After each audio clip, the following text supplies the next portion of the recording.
ng ika-24 na araw ng buwang ito, ang mga Israelita ay nagtipon, nag-aayuno at nakasuot ng sako at may alabok sa kanilang mga ulo. Ang mga lahing Israel ay humiwalay sa lahat ng mga dayuhan. Sila ay tumayo sa kanilang lugar at ipinagtapat ang kanilang mga kasalanan at ang mga kasalanan ng kanilang mga ninuno. Sila ay tumayo sa kanilang kinaroroonan at bumasa mula sa aklat ng kautusan ng Ama. Yaawa nilang alahaya sa loob ng isang kapat ng araw at gumugol ng isa pang kapat sa pagpahayag ng kanilang mga kasalanan at sa pagsamba sa Ama. Yaawa nilang alahaya.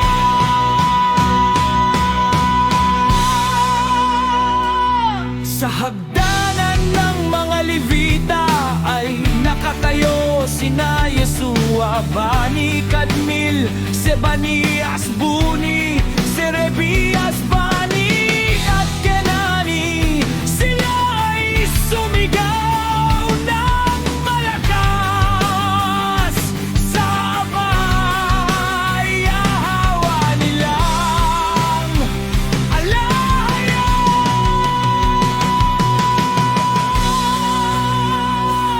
At sinabi ng mga Levita, sina Yesua,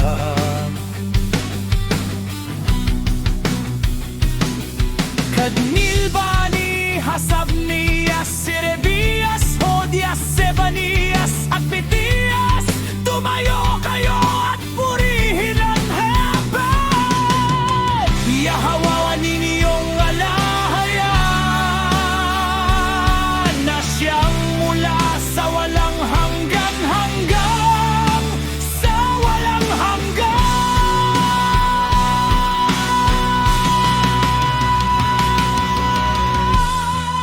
Purihin ang iyong maluwalhating pangalan at naway ito ay itaas higit sa lahat ng pagpupuri at pagpapala. Ikaw lamang ang alahaya. Ikaw ang lumikha ng langit, maging ng pinakamataas na langit, at ng lahat nilang hukbo ng lupa at ng lahat ng naririto, ng mga dagat at ng lahat ng naroroon. Ikaw ang nagbibigay buhay sa lahat at ang mga hukbo ng langit ay sumasamba sa iyo. Ikaw ang alahaya ba, Yahawa, na pumili kay Abraham at naglabas sa kanya mula sa Ur ng mga Kaldeo at pinangalanan siyang Abraham.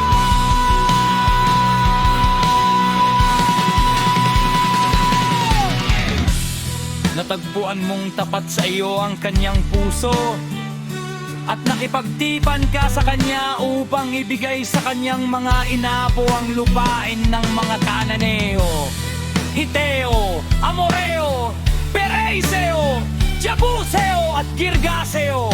Iyong tinupad ang iyong pangako sapagkat ikaw ay matuwid. Nakita mo ang paghihirap ng ating mga ninuno sa Ehipto. Dininig mo ang kanilang daing sa dagat na pula.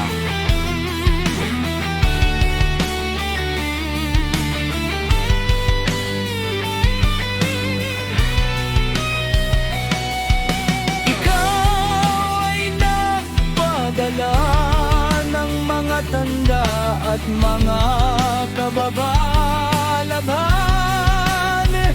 Laban kay Faraon, laban sa lahat ng kanyang mga opisyal at sa lahat ng tao ng kanyang lupain, sapagkat alam mo kung gaano kapalalo ang pakikitungo sa kanila ng manaiyo. Iyong ginawang bantog ang iyong pangalan na nananatili hanggang sa araw na ito. Iyong hinati ang dagat sa harap nila upang sila ay makatawid dito sa tuyong lupa.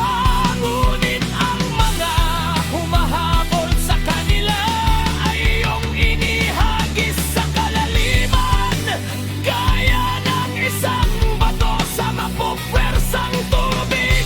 Sa araw ay inakay mo sila sa pamamagitan ng isang haliging ulap, at sa gabi sa pamamagitan ng isang haliging apoy upang bigyan sila ng liwanag sa daan na kanilang tatahakyan.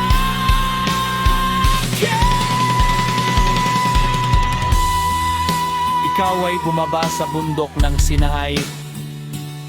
Ikaw ay nagsalita sa kanila mula sa langit. Iyong ibinigay sa kanila ang mga tuntunin at mga kautusan na matuwid at tama, at mga utos at mga batas na mabuti.